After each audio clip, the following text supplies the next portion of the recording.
All right, Tall People's Club. So first we're going to talk about some SAT scores before we get into that. So some key information. The mean is 511. Standard deviation is 110.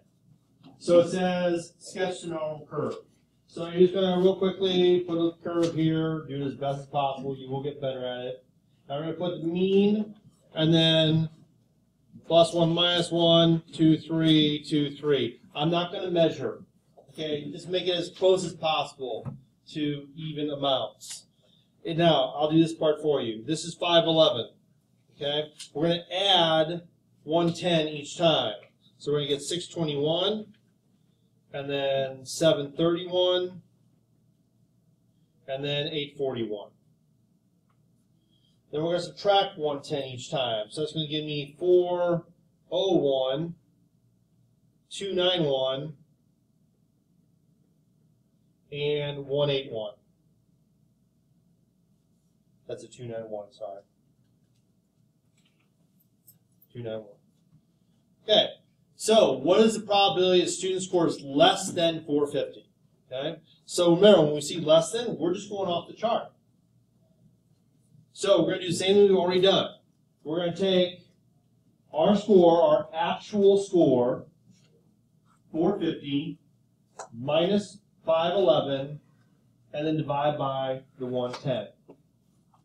Please remember, this is your z-score, okay? You're calculating the z-score, not the area. So it is going to be, you know, like negative 0.5545. It keeps going, right? Okay? But we can only look up 2 digits on the table. So we're going to go to negative 0.55. When we do that, that gives us 0.2912, which is 29.12%. I'll accept either one as a decimal or a percentage, okay? Either one is a probability.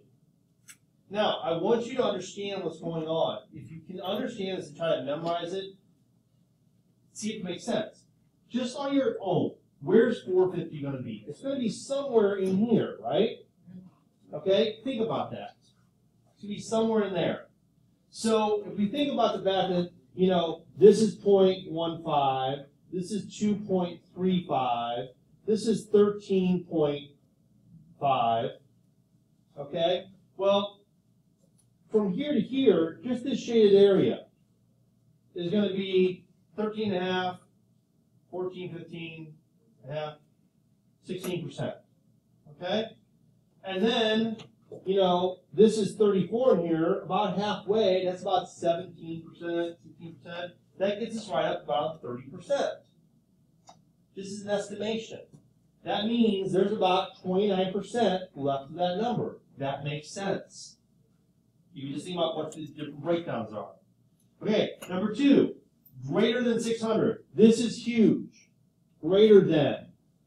As soon as I see greater than, I'm writing 1 minus. So now I'm just going to do my calculation over here somewhere. 600 minus 511 divided by 110. I'm going to get my z-score. Whatever that gives me for those 4 digits, I'm going to put right here. You should have gotten 0.81. Now again, think about it. Where is the score of 600? Well, it's just under 621. And 621 is 1 standard deviation above. This number, 600, is 0.81. 81% of the way there to 1 standard deviation. It makes sense if you think about how it lays out. Now, if you look up 0.81 on the chart, you get 0.7910. But since we're going greater than that, we're subtracting that, which is 0.2090, or 20.9%. And then for number 3, to make life easy and not have to look up new stuff, we're taking the 2 numbers we already did. So 0.7910 minus 0.2912. And that gives us 0.4998 or 49.88%. Wait, why is it 0.88? Or like I said, 98. Because I'm not good with numbers. There you go. So basically about 50%. So again, let's go back and look at our chart and see if that makes sense. If we're talking about the scores, you know, between here and here, approximately. Well, think about it. This whole area here is 68%, right? So the area between like here and here is a lot of it, but not all of 68%. So does that look about 50% of that central area? Yes, it does. It makes sense if you go back and look. Okay, so Doc wants to be in the top 5%. Okay? 5% to the right, which means 95% left, or 0.9500. So what you want to do is look up and try to find 9500 on your Z-chart. So in that big mass of 4 numbers, find 9500. Okay, so this is extremely important. Please listen. 9500 is not on the chart. It's between 1.64 and 1.65. Between, right? There's 3 ways to go about this. I would accept if you use 1.64 or 1.65, that's B/G for between abbreviation. If you want to be super uber accurate, you can actually go in between and say 1.645. That's the best Z-score to use. Now, if you don't remember to do that, and you just say, I'm going to go a little above or a little below, I will accept that. But I want you to understand why that is the most accurate. So that's my Z-score. Now let's think about it. Let's think about the calculation. We know that the Z-score is equal to the actual minus the mean divided by the standard deviation. Well, we know 3 of those numbers. Now before, we were always plugging in actual mean standard deviation to find Z. This time we're going to work backwards. So we're going to put 1.645 here equals, we don't know this score, right? That's what we're trying to find out. What score does Doc have to get? Minus 511 divided by 110. And now we have a simple algebraic equation. We're going to multiply by 110 and add 511. And when we do that, we get a score of 692.5. If he gets that score, he'll be at the 95th percentile. Is that good? Well, if you look at the chart, if you look at where that is, you know, 692.5 is going to be right about there. And again, let's use some common sense. If we know this is 50%, right? Yeah. And we know this is another 34%, so that's 84%. And we add, you know, this is 13%. Well, we add this, that makes sense. That would be about 95%, somewhere in there. So yeah, 692.5 would be his score. Okay, moving on. Now, to save time, there's supposed to be this video to watch. Not going to watch it. It's like 16 minutes long. It's reviewing what we just went over, and it talks about this club, and it shows all these really tall people dancing like that for about 5 minutes. So it's basically a club for tall people. Okay? So I'm just going to tell you the data from it. All right.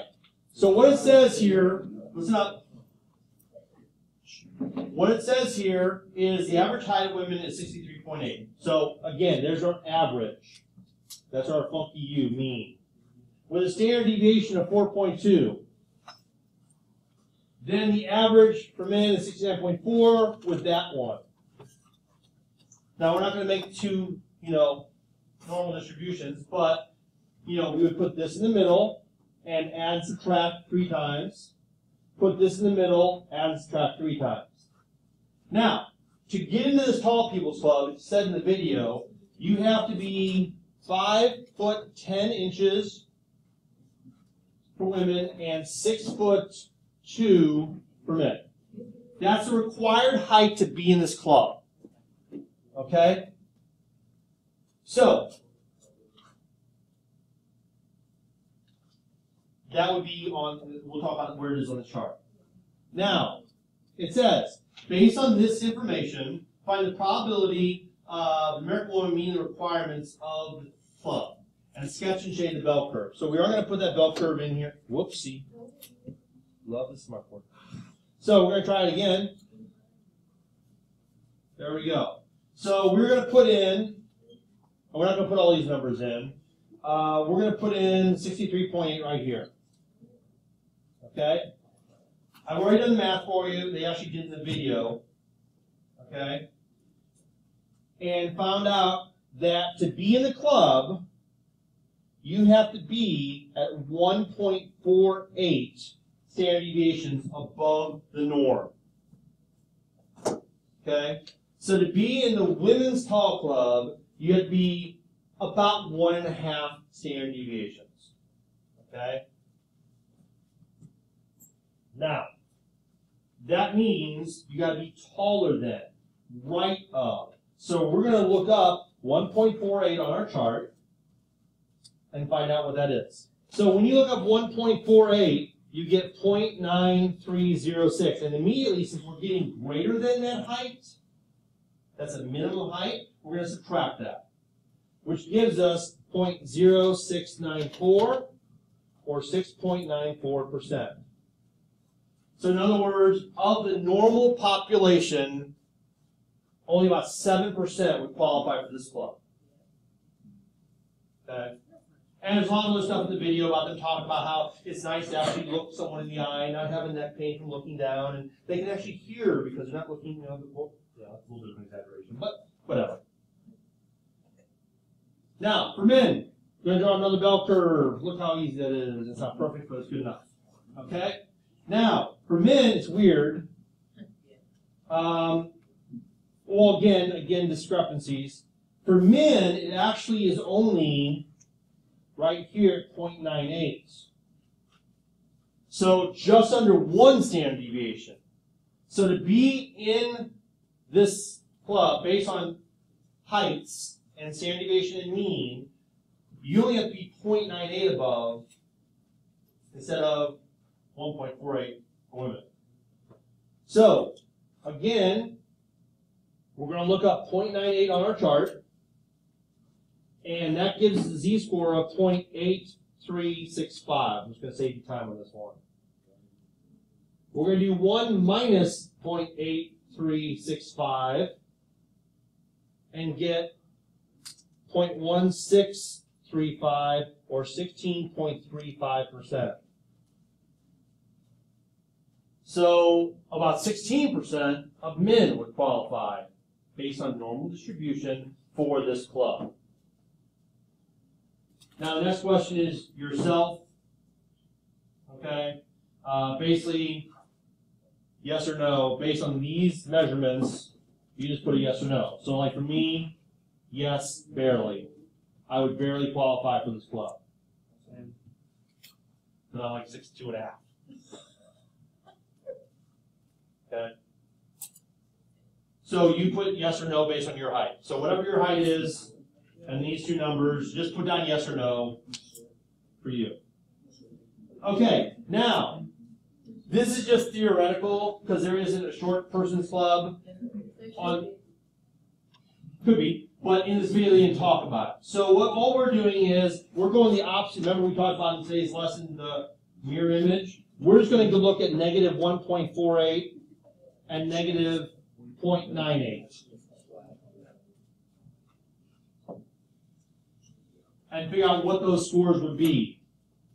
So we're going to do the same math that we just did before. Negative 1.48 equals some height minus 63.8 divided by 4.2. And then negative 0.98 equals some height minus 69.4 over 4.7. Yeah, I just went the other direction. Same standard deviation, just on the other side. Now, what you get is about 57.9 inches and 64.8 inches. So that works out to be about 4 feet, 9.5, and about 5'5" on this side. Oh, well, yeah, you can put it either way, because if you think about it, we say 5 feet, 5 inches, so either one of these is fine. So we use the word inches when we're saying height, so it works either way. You can say 495.5 inches or 57.9 inches. That's it.